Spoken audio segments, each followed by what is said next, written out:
Hello everyone. आज मैंने एक नया टॉपिक लेके आया है, वो माइक्रो टीचिंग है। तो माइक्रो टीचिंग के बारे में बताने के पहले मैं एक चीज बताना चाहती हूँ कि बैचलर ऑफ एजुकेशन मतलब बीएड एक व्यक्ति को टीचर बनने के लिए जो मिनिमम रिक्वायरमेंट है वो उसको बोलते हैं बैचलर ऑफ एजुकेशन। तो मैं कंसिस्टेंटली ये सुनती हूँ कि बीएड एक थियरी पेपर है, बीएड एक थियरी पेपर है, और काफी सारे हम लोगों ने बीएड करा है। बट बीएड एक थियरिकल और थियरी बेस्ड कोर्स नहीं है। अगर आप सोच रहे हो कि ये बैचलर ऑफ एजुकेशन घर पे बैठ के करने वाला एक कोर्स है, वो गलत है। ऐसा नहीं है। बहुत सारे अच्छे अच्छे यूनिवर्सिटीज का करिकुलम में साफ लिखा है, bachelor of education degree is practical oriented course. वो प्रैक्टिकल ओरिएंटेड है। हम डीपली अगर उसके बारे में जानकारी लेना चाहे, मैं ये बता दूंगी 70% बैचलर ऑफ एजुकेशन का 70% प्रैक्टिकल ओरिएंटेड है। उसमें हर किसी चीज हम जो सीखते हैं थियरी, हमें उसको प्रैक्टिकली इम्प्लीमेंट करना पड़ता है। अभी बीएड जो कोर्स है वो 2 साल का कर दिया। 2 साल में 4.5 months टीचिंग प्रैक्टिस रहता है। वो व्यक्ति को, जो कैंडिडेट है, उनको जो स्कूल असाइन करा गया है उस स्कूल में 4 months एंड 4.5 months उनको वहां जाना है, उनको टीचिंग प्रैक्टिस लेना ही है, कंपलसरी है।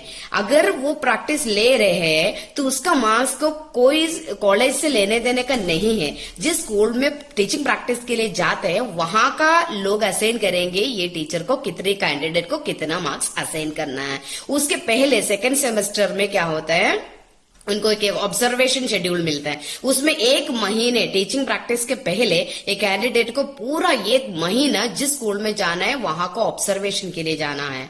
वहां का हर किसी सिस्टम के बारे में सीखना है। जैसे गाइडेंस एंड काउंसलिंग कोर्स रहते हैं, उसमें भी बहुत सारे प्रैक्टिकल्स करना पड़ता है। प्रैक्टिकल्स बहुत है। इवन सोशियोग्राम, सोशियोमेट्री, ये सारी चीजें हम सिर्फ थियरी में नहीं सीखते, हमें वो तो प्रैक्टिकल इंप्लीमेंट करके ही बताना पड़ेगा।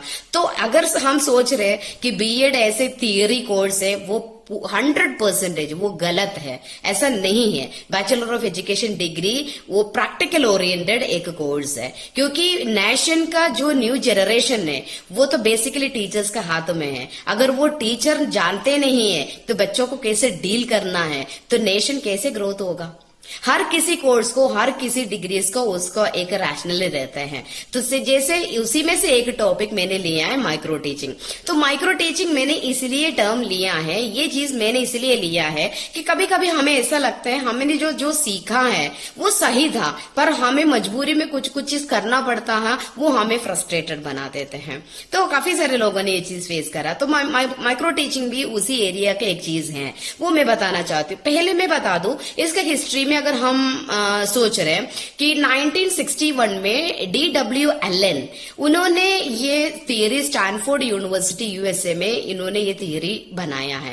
एक्चुअली ये माइक्रो टीचिंग का मेन कंसर्न ये ट्रेनिज जो है, टीचर्स जो है ट्रेनिंग प्रैक्टिस में जो जाते हैं, उनको नया नया टीचिंग स्किल्स असिमुलेट करना, उनको नंबर ऑफ स्किल्स, बहुत सारे स्किल्स टीचर्स के अंदर डेवलप करना पड़ता है। वो स्किल्स को ट्रेनिंग देने के लिए माइक्रो टीचिंग इंट्रोड्यूस करा है। उसको स्पेशल कैरेक्टरिस्टिक्स यही है, this is a scale down teaching. वो क्लासरूम टीचिंग से एंटायरली डिफरेंट है, क्योंकि उनका ग्रुप अलग रहते हैं, उसका टाइम अलग रहते हैं, और उनका यूनिट अलग रहता है। हम छोटा से एक यूनिट ले लेते हैं, चैप्टर नहीं है, सिलेबस नहीं, कुछ भी नहीं है, एक टर्म तक भी आप ले सकते हैं, उसको ले लेती हूँ, और 5 to 10 मिनट्स, मैक्सिमम 5 to 10 उस मिनट के अंदर आपको उसको वाइंड अप करना है। और बच्चा का नंबर भी उतना ही रहेगा, 5 to 10 बच्चा रहेंगे। वो बच्चे को हमें डील करना है। उसमें 3 फेसेस रहते हैं माइक्रो टीचिंग में।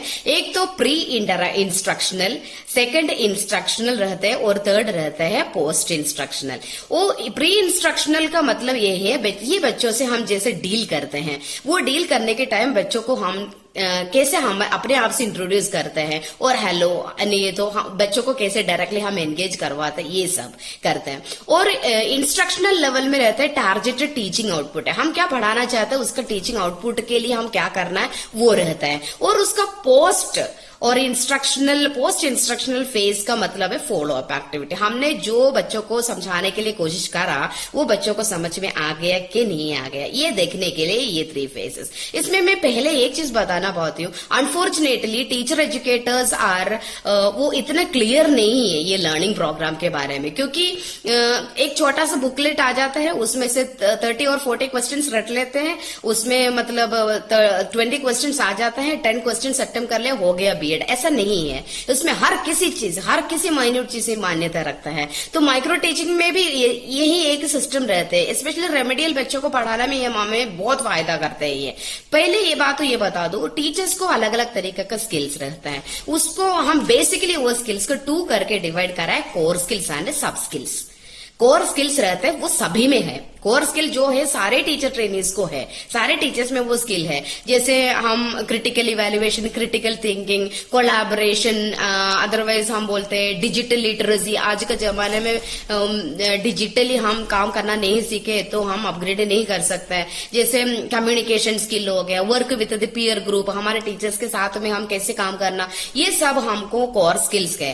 पर ये माइक्रो टीचिंग का कंसर्न ये कोर स्किल को डेवलप करना नहीं है, ये हमारा सब स्किल को इंट्रोड्यूस करने के लिए, उसको ट्रेनिंग देने के लिए। मैक्सिमम 100 से ज्यादा माइक्रो टीचिंग हम ले लो तभी तो हमें मतलब कुछ ना कुछ स्किल्स डेवलप हो जाता है। उसमें कुछ स्किल्स है इंट्रोड्यूसिंग स्किल, कुछ लोगों को कुछ चीजें इंट्रोड्यूस करने का स्किल डेवलप करना पड़ता है। जैसे स्टिमुलस वेरिएशन स्किल्स सीखना पड़ता है, जैसे बोर्ड कैसे यूज करना वो बहुत इंपॉर्टेंट है, टीचर को कौन से साइड में खड़े होना है और बोर्ड कैसे यूज करना, ये सब बहुत सिस्टमेटिकली पढ़ाते हैं। ये सब माइक्रो टीचिंग से हम सीख सकते हैं।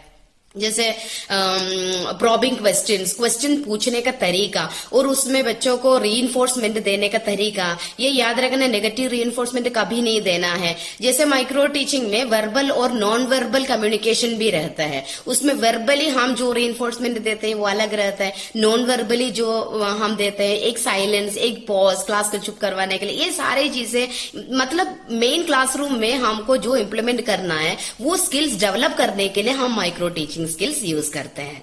यही है इसका मतलब। अभी इसका डीमेरिट यही है कि ये सब्जेक्ट का नहीं है तो एक कंटेंट ओरिएंटेड नहीं है, ज्यादा होता है। आप कोई सा भी कंटेंट ले सकते हैं, आपको मेन पर्पस यही है कि हमको ये स्किल्स डेवलप करना है। तो यही है माइक्रो टीचिंग का सबसे बड़े डिफेक्ट भी, क्योंकि ये सब्जेक्ट कॉम्पिटेंसी, सब्जेक्ट कंटेंट के बारे में ज्यादा इंपॉर्टेंस नहीं दिया जाता है। एक ट्रेनी अपना सब स्किल्स को कैसे डेवलप कर सकते हैं उसी के ऊपर ज्यादा फोकस देते हैं।